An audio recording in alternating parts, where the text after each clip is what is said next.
So I came up with a video for you guys. I weld a lot of outside corner joints on 1/4 inch, 1/8 inch, 3/16 inch material. And I thought I'd throw a video together on kind of how I set the machine up and how I do the prep and how I do everything. This is 6061 material. I weld a lot of 6061 and 5052 material. Mostly always, 1/4 inch and around there on these intercoolers I'm building, stuff like that. But you can get full penetration on 1/4 inch if you prep, if the fit up is good. I'll try to leave just the finest little gap here, and normally I can get full pen. What I will do on a lot of them plenums I'm building, I will weld the inside all the way out before I put the plenum on, and then weld the outside after. That way I know they're good. I did recently just change filler wire. I know I've had some people ask me questions on that.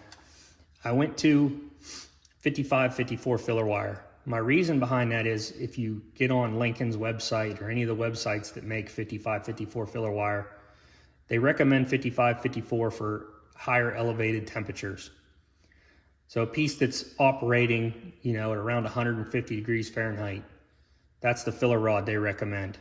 It has, and I'm not a metallurgist, but I do know it has less magnesium than 53-56, and I think that's why it's okay to run at a higher temperature. I've tried 40-43, personally don't like it. I don't think it welds as clean, and the welds aren't as shiny, from a cosmetic standpoint. But the 55-54 has been, I'm really liking it. So that's kind of what I'm gonna do here. I'm also gonna do one side with a standard number 6 cup. Just set up, standard setup. And I'm gonna do the other one with the number 6 gas lens. And we're gonna see if there's a difference. I personally can't really tell much of a difference from the two. I kind of favor the standard cup. That way, you're not ruining your gas lenses with time. It just seems like after a while, you do get a lot of junk down in the gas lens if you use them for a long time. I know some guys will tell you a gas lens is the only thing you should use, and some guys will tell you it doesn't matter at all. I've talked to some guys that are really good at welding aluminum and they do not use a gas lens. And I do know from some of the things I've read, like in the aerospace industry, a lot of the procedures, you're not even allowed to use a gas lens. So I don't know all the science behind it. I know that it affects your etching zone and the way the current will flow through the gas on AC, but that's about, what I know on it. Something else I'm hoping, and kind of the reason behind me wanting to make these videos, is I see a lot of guys on YouTube that are pushing people to kind of pay them for their settings. I think that's crazy. I mean, my goal here is that somebody can learn from my mistakes, what I've done wrong, what I've screwed up, what I've learned. I hope that if somebody goes out, buys a new prime weld machine, buys an Everlast machine, buys whatever, that they can click on one of my videos and they can see, hey, this guy's running 30% on his balance, he's running 125 hertz, he's running 200 amps, his gas flows here, and that should get him close. I don't think that's gonna get you perfect, because I believe every welding machine runs a little bit different and every welding machine needs tuned a little bit different. But I think that, it'll get you close. And that's kind of my goal here, is just to try to help people out that are just getting into this, or, have been doing it for a while, but maybe want to try something different. So I wanted to throw that out there. And if anybody, I'm an open book when it comes to talking about stuff. So if anybody has any questions on what I'm doing or how I've set it up, please ask, and I'll tell you. I mean, if you ask me in the comments what I'm doing, I'm going to tell you. So we're going to go ahead and get welding here and see how this goes.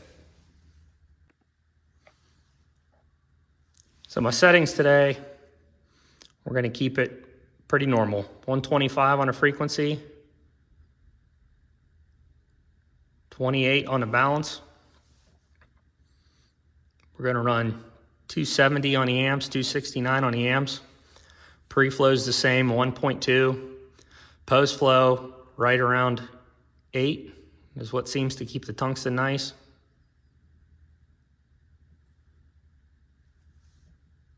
and we'll go from there. Gas flow, we're gonna keep it around 20 CFH on both cups to see if it makes a difference.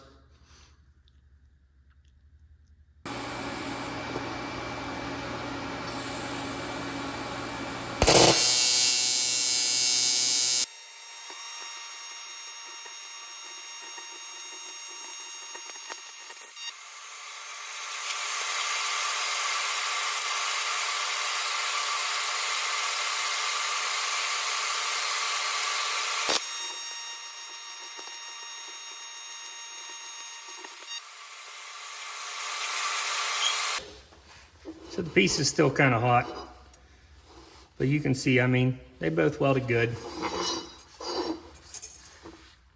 The end blew out on me a little bit there, but no, I can't see or I can't tell a difference in the gas lens versus the standard cup. It's hard to see, but we're right at the edge of getting full pen on that.